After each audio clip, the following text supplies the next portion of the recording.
So you open your inbox, and there it is, an email from one of your biggest international buyers, or maybe a major investor. And they're demanding that your company respond to CDP. Cue the immediate internal panic across your team, right? The frantic Googling of what on earth is CDP? Do we even have this data? And the scariest question, are we going to lose our export contracts if we get this wrong?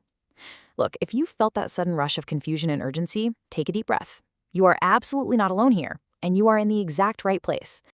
Welcome to this explainer. Today, we're diving deep into the 2026 CDP disclosure cycle. We're going to break down this giant global system and completely flip the script, transforming it from a really daunting reporting headache into a genuine strategic business asset. I absolutely love taking these massive, kind of intimidating topics and unpacking them because, once you actually see how all the pieces fit together, you can turn that required transparency into real action. Okay, let's jump right in. All right, here's our quick roadmap for today. Section 1 is the CDP request. Section 2, disclosure, not certification. Section 3, the 4 scoring bands. Section 4, supply chain and compliance. Section 5, your path to disclosure. And finally, Section 6, building your environmental data. Okay, Section 1, the CDP request, the global standard for environmental data. Let's look at what this actually is. To really understand CDP, which used to stand for the Carbon Disclosure Project, you have to look at the sheer, staggering scale of it. It's a global nonprofit, and it runs the world's most widely used environmental disclosure platform. Get this, in the 2025 cycle alone, over 22,100 companies disclosed their data through it. To put that into perspective, that number represents roughly 2/3 of the entire global market capitalization. So when a buyer asks you for this, they aren't just throwing some niche random requirement at you, they are plugging you in to the ultimate global standard. So what are they actually looking for? Well, since 2024, CDP uses a single integrated questionnaire that scores you across 3 main themes. First up is climate change. That's going to cover your greenhouse gas emissions, energy use, and your transition strategy. Second is forests, which zeroes in on your impact on deforestation and high-risk commodities like timber, soy, or palm oil. And third is water security, looking at your water usage and risk management. Oh, and it also touches on things like governance, biodiversity, and plastics, just to give investors the whole shebang, a fully rounded picture of your environmental footprint. Moving on to Section 2, disclosure, not certification, busting the biggest CDP myth. I want to aggressively bust a major myth right now because it trips up so many corporate teams. Actually, let me just be incredibly clear.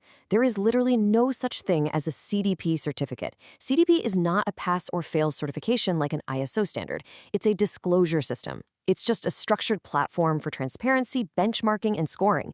You don't fail CDP just because your company currently has high emissions. You submit your data, and what actually gets scored is your transparency and your environmental maturity. Which brings us to Section 3. The 4 scoring bands, how your transparency is graded. Think of this grading system like climbing a ladder. You start down at the disclosure band with a D. And hey, a D isn't bad here. It simply means you are transparent and handed over the data. That is a great first step. Then you step up to awareness, which gets you a C, showing you actually understand how environmental issues impact your business. Next up is management, a B grade, meaning you've rolled up your sleeves and implemented real actions and policies. And finally, leadership, the coveted A-list. That's reserved for best practices, ambitious targets, and fully verified data. But, and this is a big but, if you just ignore the request from your customer and don't respond at all, you get an F. And an F means a total failure to disclose, which, trust me, does not go down well with buyers. Let's hit Section 4, supply chain and compliance, the business imperative for 2026. Why is this such a massive, absolutely crucial business imperative? Well, look at the CDP supply chain program. Large multinationals are under immense pressure to report their own emissions. But to do that, they desperately need data from you, their suppliers, so they can calculate their own Scope 3 value chain emissions. For vendors, especially if you're in a massive manufacturing hub like Vietnam or part of a foreign direct investment company, doing this isn't just some nice little PR move. It is very often a strict, non-negotiable condition for keeping your international export contracts. Basically, if a global brand has committed to net zero, they literally cannot afford to buy from you if you won't give them your data. But here's the really good news, the one-stop shop advantage.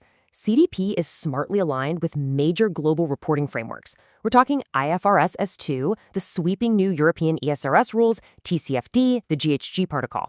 So, doing a really solid job on your CDP response essentially doubles as your preparation for all these emerging strict global regulations. You do the hard work once, and you tick multiple regulatory boxes, saving your team just endless hours of duplicated effort. Oh, and a super quick 2026 update straight from our source material. To keep up with the crazy speed of the market right now, CDP is actually splitting into two separate organizations. There's going to be a nonprofit CDP Foundation and a commercial entity. This structural shift really just proves how rapidly they're scaling up their capabilities to push the whole global economy toward Earth-positive decisions. All right, Section 5, your path to disclosure, breaking down the monumental task. If you're feeling a little overwhelmed by all this, let's break it down into 5 very manageable steps. Step 1, confirm your eligibility and scope. Step 2, build your foundation, which is a robust greenhouse gas inventory.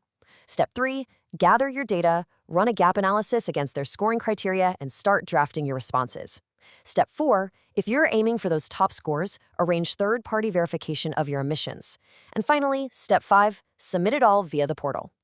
Remember, a really strong response is the product of early, methodical preparation, not just frantically filling out forms at the last minute. And now, our final section.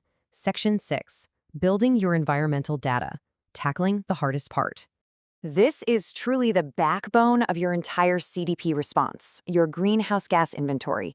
It's split into 3 scopes. Scope 1 is your direct emissions, stuff you actually own, like a factory furnace.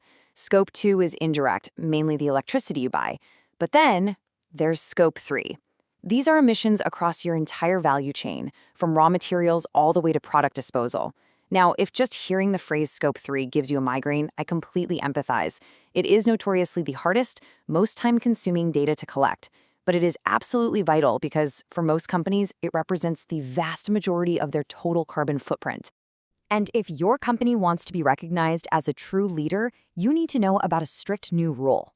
From the 2025 cycle onward, getting external verification on at least one of your Scope 3 categories is mandatory if you want those top scores.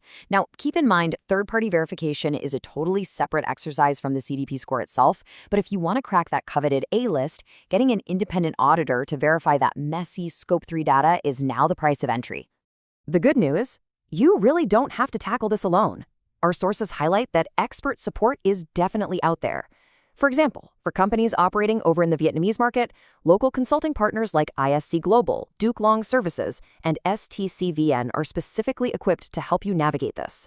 They offer end-to-end guidance, from training your team on those complex GHG inventories to aligning your specific data with CDP standards, all the way to hitting submit and planning how to improve your score next year.